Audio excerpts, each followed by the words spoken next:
ప్రాణాలు పోసేది, ప్రాణం తీసేది డబ్బు కదా. డబ్బు లేకపోతే మనిషిని ఎవడు కూడా పట్టించుకోరు. కాబట్టి ఆ డబ్బు మరి పాపి లక్ష్మి, పుణ్యలక్ష్మి, ఇద్దరు లక్ష్ములు ఉన్నారు మనకు. కనుక పాపి లక్ష్మి ఎక్కువ ఉన్నట్టుంది లోకంలో, పుణ్యలక్ష్మి తక్కువ.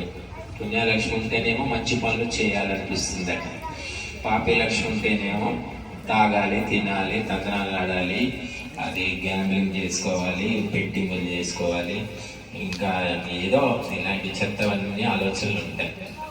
బట్ ఆ పాపి లక్ష్మి నాశనానికి, పుణ్యలక్ష్మి ఏమో స్వర్గమోక్షాలకు కారణమవుతుంది.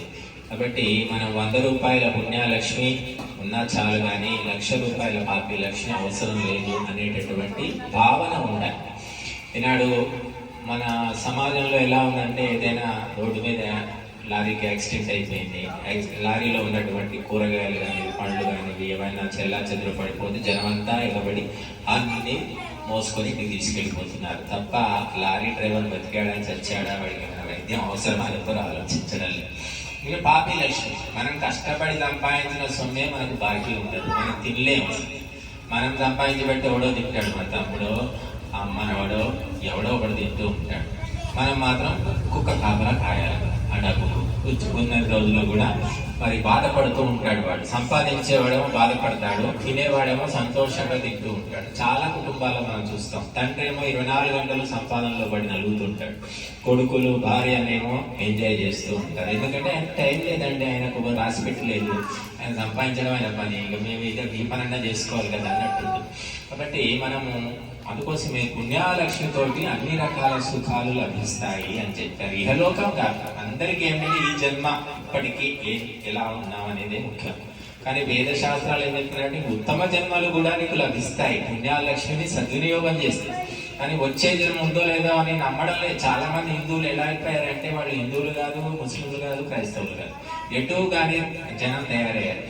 అంటే మీ ధర్మ గ్రంథాలు చెప్తున్నాయి కదా పునర్జన్మ ఉంది అని, అంటే అయినా కూడా మాకేం నమ్మకం లేదండి అంటున్నారు. కాబట్టి మనము పునర్జన్మ అనేది మనకు శాస్త్రాలన్నీ చెప్తూ ఉన్నాయి. పారాసైకాలజీ అని ఒక సైన్స్ విభాగం అది కూడా చెప్తుంది పునర్జన్మలు ప్రపంచమంతటా జరిగాయి. వాటన్నిటిని పరిశోధించి ఏమంటున్నారంటే పునర్జన్మలు ఉన్నాయి అని చెప్తున్నారు.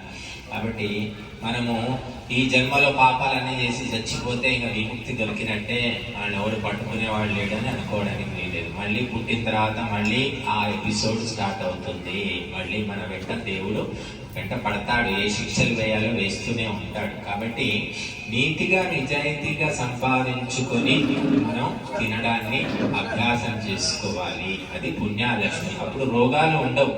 చూడండి, పాపి లక్ష్మి సమాజంలో ఎత్తుంది అంటే మీరు చూడండి, ఒక్కొక్క చిన్న టౌన్, ఒక సంగారెడ్డి ఒక చిన్న టౌన్ ఒకప్పుడు 20 ఏళ్ల కింద, ఇప్పుడు బాగా పెరిగింది. ఎంత పెరిగిందంటే ఎన్ని సూపర్ స్పెషాలిటీస్ సౌకర్యాలన్నీ ఇక్కడ దొరుకుతాయి. మనకు హైదరాబాద్ పోవాల్సిన పని లేదు. అన్ని రకాలుగా మరి మందులు, రోగాలు, పరీక్షలు పెరిగిపోయాయి. కాబట్టి మనం పుణ్యలక్ష్మి కావాలి అంటే మనము ధర్మ కార్యాలు చేసి ధర్మానికి వినియోగిస్తే ఆ ధనము పుణ్యలక్ష్మి అవుతుంది, లేకుంటే అది పాపి లక్ష్మి అవుతుంది.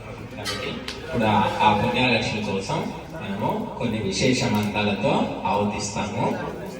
ఎవరెవరికి లక్ష్మి కావాలనుకుంటున్నారో వాళ్ళంతా సహజం, దయచేసి మాట్లాడకండి. ఇదేమి మనకు ఇది సత్సంగ కార్యక్రమం. ఓ